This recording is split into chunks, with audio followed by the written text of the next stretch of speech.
शांति। आज 9 फरवरी 2026 बाबा के महावाक्य। मीठे बच्चे, गरीब निवाज बाबा तुम्हें कौड़ी से हीरे जैसा बनाने आए हैं, तो तुम सदा उनकी श्रीमत पर चलो। मीठे बच्चे, गरीब निवाज बाबा तुम्हें कौड़ी से हीरे जैसा बनाने आए हैं, तो तुम सदा उनकी श्रीमत पर चलो। प्रश्न: पहले पहले तुम्हें सभी को कौन सा एक गुहिया राज समझाना चाहिए? उत्तर: बाप दादा का। तुम जानते हो, यहाँ हम बाप दादा के पास आए हैं। ये दोनों इकट्ठे हैं। शिव की आत्मा भी इसमें है, ब्रह्मा की आत्मा भी है। एक आत्मा है, दूसरा परमात्मा है। तो पहले पहले ये गुहिया राज सबको समझाओ कि ये बाप दादा इकट्ठे हैं। ये दादा भगवान नहीं है। मनुष्य भगवान होता नहीं। भगवान कहा जाता है निराकार को। वह बाप है, शांति धाम में रहने वाला। गीत: आखिर वह दिन आया आज। ओम शांति। बाप दादा द्वारा अर्थात शिव बाबा ब्रह्मा दादा द्वारा समझाते हैं, ये पक्का कर लो। लौकिक संबंध में बाप अलग दादा अलग होता है। बाप से दादा का वर्षा मिलता है। कहते हैं दादे का वर्षा लेते हैं, वह है गरीब निवाज। गरीब निवाज उनको कहा जाता है जो आकर गरीब को सिरताज बनाए। तो पहले पहले पक्का निश्चय होना चाहिए कि ये कौन है। देखने में तो साकार मनुष्य हैं। इनको ये सब ब्रह्मा कहते हैं। तुम सब ब्रह्मा कुमार कुमारियां हो। जानते हो, हमको वर्षा शिव बाबा से मिलता है, जो सबका बाप आया है वर्षा देने के लिए। बाप वर्षा देते हैं सुख का। फिर आधा कल्प बाद रावण दुख का श्राप देते हैं। भक्ति मार्ग में भगवान को ढूंढने लिए धक्का खाते हैं, मिलता किसको भी नहीं। भारतवासी गाते हैं, तुम मात पिता हम बालक तेरे। फिर कहते हैं आप जब आएंगे तो हमारा एक ही आप होंगे, दूसरा न कोई। और कोई साथ हम ममत्व नहीं रखेंगे। हमारा तो एक शिव बाबा। तुम जानते हो, ये बाप है गरीब निवाज, गरीब को साहूकार बनाने वाला। कौड़ी को हीरे तुल्य बनाते हैं, अर्थात कलयुगी पतित कंगाल से सतयुगी सिरताज बनाने के लिए बाप आए हैं। तुम बच्चे जानते हो, यहाँ हम बाप दादा के पास आए हैं। ये दोनों इकट्ठे हैं। शिव की आत्मा भी इसमें है, ब्रह्मा की आत्मा भी है। दो हुई ना, एक आत्मा है, दूसरा परमात्मा। तुम सभी हो आत्माएं। गाया जाता है आत्माएं परमात्मा अलग रहे बहुकाल। पहले नंबर में मिलने वाली हो तुम आत्माएं, अर्थात जो आत्माएं हैं वह परमात्मा बाप से मिलती हैं, जिसके लिए ही पुकारते हैं ओ गॉड फादर। तुम उनके बच्चे ठहरे। फादर से जरूर वर्षा मिलता है। बाप कहते हैं भारत जो सिर ताज था वह अभी कितना कंगाल बना है। अभी मैं फिर तुम बच्चों को सिरताज बनाने आया हूँ। तुम डबल सिरताज बनते हो। एक ताज होता है पवित्रता का, उसमें लाइट देते हो। दूसरा है रतन जड़ित ताज। तो पहले पहले ये गुहिया राज सबको समझाना है कि ये बाप दादा इकट्ठे हैं। ये भगवान नहीं है। मनुष्य भगवान होता नहीं। भगवान कहा जाता है निराकार को। वह बाप है शांति धाम में रहने वाला, जहाँ तुम सभी आत्माएं रहती हो, जिसको निर्वाण धाम अथवा वानप्रस्थ कहा जाता है। फिर तुम आत्माओं को शरीर धारण कर यहाँ पाठ बजाना होता है। आधा कल्प सुख का पाठ, आधा कल्प है दुख का। जब दुख का अंत होता है तब बाप कहते हैं मैं आता हूँ। यह ड्रामा बना हुआ है, तुम बच्चे यहाँ आते हो भट्टी में, यहाँ और कुछ बाहर का याद नहीं आना चाहिए। यहाँ है ही मात पिता और बच्चे, और यहाँ शूद्र संप्रदाय है नहीं। जो ब्राह्मण नहीं है उनको शूद्र कहा जाता है, उनका संग तो यहाँ है नहीं। यहाँ है ही ब्राह्मणों का संग। ब्राह्मण बच्चे जानते हैं कि शिव बाबा ब्रह्मा द्वारा हमको नरक से स्वर्ग की राजधानी का मालिक बनाने आए हैं। अब हम मालिक नहीं हैं क्योंकि हम पतित हैं। हम पावन थे, फिर 84 का चक्र लगाए सतो रजो तमो में आए हैं। सीढ़ी में 84 जन्मों का हिसाब लिखा हुआ है। बाप बैठकर बच्चों को समझाते हैं। जिन बच्चों से पहले पहले मिलते हैं फिर उन्हों को ही पहले पहले सतयुग में आना है। तुमने 84 जन्म लिए हैं। रचता और रचना की सारी नॉलेज एक बाप के पास ही है। वही मनुष्य सृष्टि का बीज रूप है। जरूर बीज में ही नॉलेज होगी कि इस झाड़ की कैसे उत्पत्ति, पालना और विनाश होता है। ये तो बाप ही समझाते हैं। तुम अब जानते हो हम भारतवासी गरीब हैं। जब देवी देवता थे तो कितने साहूकार थे, हीरो से खेलते थे, हीरो के महलों में रहते थे। अब बाप स्मृति दिलाते हैं कि तुम कैसे 84 जन्म लेते हो। बुलाते भी हैं, हे पतित पावन गरीब निवाज बाबा आओ, हम गरीबों को स्वर्ग का मालिक फिर से बनाओ। स्वर्ग में सुख घनेरे थे, अब दुख घनेरे हैं।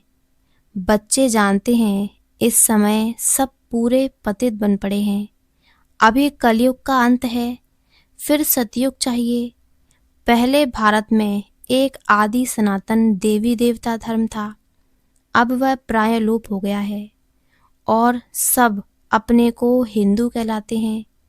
इस समय क्रिश्चियन बहुत हो गए हैं क्योंकि हिंदू धर्म वाले बहुत कन्वर्ट हो गए हैं। तुम देवी देवताओं का असुल कर्म श्रेष्ठ था, तुम पवित्र प्रवृत्ति मार्ग वाले थे। अब रावण राज में पतित प्रवृत्ति मार्ग वाले बन गए हो, इसलिए दुखी हो। सतयुग को कहा जाता है शिवालय, शिव बाबा का स्थापन किया हुआ स्वर्ग। बाप कहते हैं मैं आकर तुम बच्चों को शूद्र से ब्राह्मण बनाए तुमको सूर्यवंशी चंद्रवंशी राजधानी का वर्षा देता हूँ। ये बाप दादा है, इनको भूलो मत। शिव बाबा ब्रह्मा द्वारा हमको स्वर्ग का लायक बना रहे हैं, क्योंकि पतित आत्मा तो मुक्ति धाम में जा न सके जब तक पावन न बने। अभी बाप कहते हैं मैं आकर तुमको पावन बनने का रास्ता बताता हूँ। मैं तुमको पदमपति स्वर्ग का मालिक बनाकर गया था।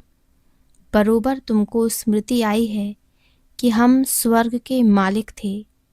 उस समय हम बहुत थोड़े थे, अभी तो कितने ढेर मनुष्य हैं।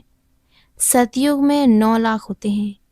तो बाप कहते हैं मैं आकर ब्रह्मा द्वारा स्वर्ग की स्थापना, शंकर द्वारा विनाश करा देता हूँ। तैयारी सब कर रहे हैं कल पहले मुआफिक। कितने बॉम्ब्स बनाते हैं। 5000 वर्ष पहले भी ये महाभारत लड़ाई लगी थी। भगवान ने आकर राजयोग सिखाए, मनुष्य को नर से नारायण बनाया था। तो जरूर कलयुगी पुरानी दुनिया का विनाश होना चाहिए। सारे भंबोर को आग लगेगी, नहीं तो विनाश कैसे हो। आजकल बॉम्ब्स में आग भी भरते हैं। मूसलाधार बरसात, अर्थक्वेक्स आदि सब होंगी तब तो विनाश होगा। पुरानी दुनिया का विनाश, नई दुनिया की स्थापना होती है। यह है संगम युग। रावण राज मुर्दाबाद हो, राम राज जिंदाबाद होता है। नई दुनिया में श्री कृष्ण का राज्य था। लक्ष्मी नारायण के बदले श्री कृष्ण का नाम ले लेते हैं, क्योंकि श्री कृष्ण है सुंदर, सबसे प्यारा बच्चा। मनुष्यों को तो पता नहीं है ना, श्री कृष्ण अलग राजधानी का, राधे अलग राजधानी की थी। भारत सिरताज था, अभी कंगाल है। फिर बाप आकर सिरताज बनाते हैं। अब बाप कहते हैं पवित्र बनो और माँ में कम याद करो तो तुम सतो प्रधान बन जाएंगे। फिर जो सर्विस कर आप समान बनाएंगे वह ऊंच पद पाएंगे, डबल सिरताज बनेंगे। सतयुग में राजा रानी और प्रजा सब पवित्र रहते हैं। अभी तो है ही प्रजा का राज्य, दोनों ताज नहीं हैं। बाप कहते हैं जब ऐसी हालत होती है तब मैं आता हूँ। अभी मैं तुम बच्चों को राजयोग सिखा रहा हूँ। मैं ही पतित पावन हूँ। अब तुम मुझे याद करो तो तुम्हारी आत्मा से खाद निकल जाए, फिर सतो प्रधान बन जाएंगे। अभी श्याम से सुंदर बनना है।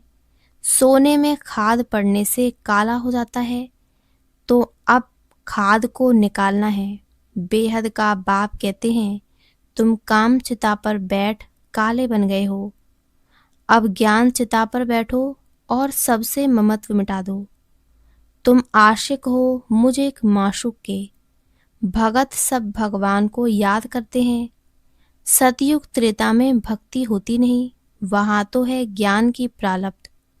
बाप आकर ज्ञान से रात को दिन बनाते हैं। ऐसे नहीं कि शास्त्र पढ़ने से दिन हो जाएगा। वह है भक्ति की सामग्री। ज्ञान सागर पतित पावन एक ही बाप है।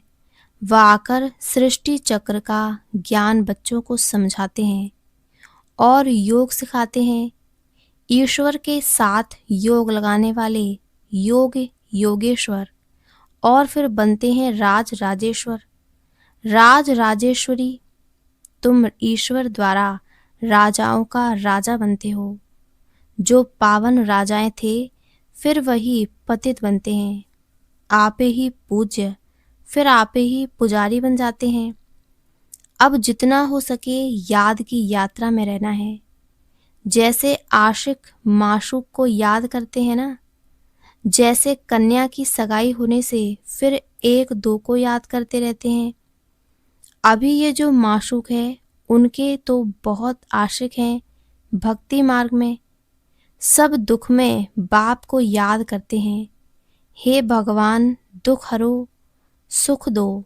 यहाँ तो न शांति है न सुख है। सतयुग में दोनों है। अभी तुम जानते हो हम आत्माएं कैसे 84 का पाठ बजाते हैं। ब्राह्मण देवता क्षत्रिय वैश्य शूद्र बनते हैं। 84 की सीढ़ी बुद्धि में है ना। अब जितना हो सके बाप को याद करना है तो पाप कट जाएं। कर्म करते हुए भी बुद्धि में बाप की याद रहे। बाबा से हम स्वर्ग का वर्षा ले रहे हैं। बाप और वर्षे को याद करना है। याद से ही पाप कटते जाएंगे। जितना याद करेंगे तो पवित्रता की लाइट आती जाएगी, खाद निकलती जाएगी। बच्चों को जितना हो सके टाइम निकाल याद का उपाय करना है। सवेरे सवेरे टाइम अच्छा मिलता है, ये पुरुषार्थ करना है।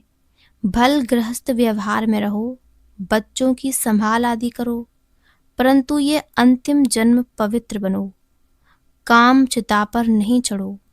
अभी तुम ज्ञान चिता पर बैठे हो।